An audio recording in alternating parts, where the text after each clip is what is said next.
Hello বন্ধুরা, আসসালামু আলাইকুম। তো আজকে চমৎকার একটা অনুবাদ করা বই, অর্থাৎ রবার্ট লুই স্টিভেনসনের কিডন্যাপ বইটা, এটা নিয়ে একটা রিভিউ দিব। তো এটা আসলে আমার খুবই ভালো লাগছে এবং এত দারুণ একটা বই, এবং এটা যতক্ষণ পড়ছিলাম ততক্ষণই মানে এটা আরো পড়তে ইচ্ছা করছিল। প্রতিটা পাতা যেন মনে করা হয় যেন পরবর্তী পাতাটা আরেকটু পড়ি এরকম ইচ্ছা করছিল।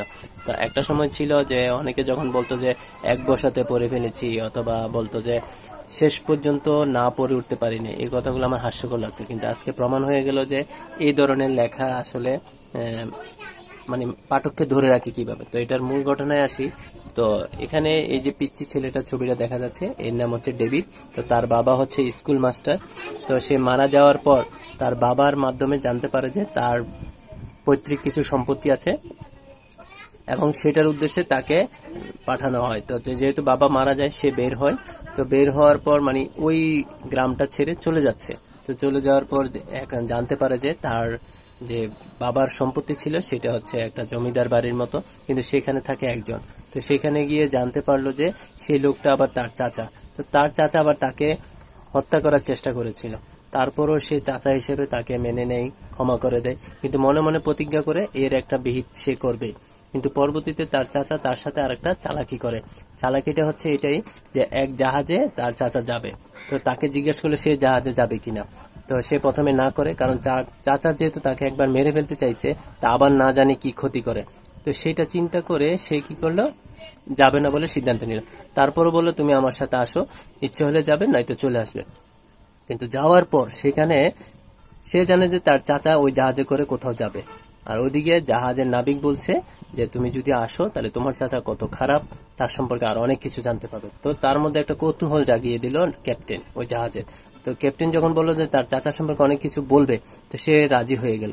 পরবর্তীতে দেখা গেল যে তার চাচা যায় নাই, বরঞ্চ তাকে নিয়ে জাহাজ রওনা দিয়ে দিল। পরবর্তীতে বুঝতে পারলো যে আসলে তাকে নিয়ে যাওয়া হচ্ছে না, তাকে কিডন্যাপ করে নিয়ে যাওয়া হচ্ছে। আর তার চাচা তাকে টাকার বিনিময়ে ওই ক্যাপ্টেনের কাছে দিয়ে দিল কিডন্যাপ করতে। তো ওই জাহাজে আবার ঘটলো আরেক ঘটনা, সেটা হচ্ছে ওই জাহাজ যখন চালাচ্ছিল তখন একটা নৌকার সাথে অ্যাক্সিডেন্ট হয়, মানে সামনে চলে আসে, তখন ওইটাকে ভেঙে চুরমার করে দেয় ওইখানের একজন ব্যারেন ব্র্যাক। তো সে আবার এই জাহাজে উঠে কোনো রকম উদ্ধার পায়, আর বাকিরা ওইখানে ডুবে মারা যায়। তো ব্যারেন ব্র্যাকের সাথে ওই ছেলেটা ডেভিডের পরিচয় হয়। তো পরিচয় হওয়ার পর একটা পর্যায়ে দেখা গেল যে ওই জাহাজে কিছুটা মারামারি হয়। তো মারামারির একটা পর্যায়ে দেখা যায় সেখানে জাহাজ একটা ডুবন্ত পাহাড়ের সাথে ধাক্কা লেগে মানে গুড়িয়ে যায়। তো গুড়িয়ে গেলে পুরো জাহাজ তছনছ হয়ে যায়। তো সে একটা দ্বীপে গিয়ে উঠে, অর্থাৎ সাগরে যখন পড়ে যায়, তো সেখান থেকে একটা কাঠ ধরে কোনো রকমে ভাসতে ভাসতে একটা দ্বীপে উঠে। ওই দ্বীপে উঠে দেখা যায় ওইখানে আবার ব্যারেনের সাক্ষাৎ পায়। তো ব্যারেনের যখন সাক্ষাৎ পায়, তো সেখানে একটা ঘটনা ঘটে, সেটা হচ্ছে যে ওইখানকার একজন স্থানীয় বড় নেতা গোছের একজন, তাকে কেউ একজন দূর থেকে গুলি করে।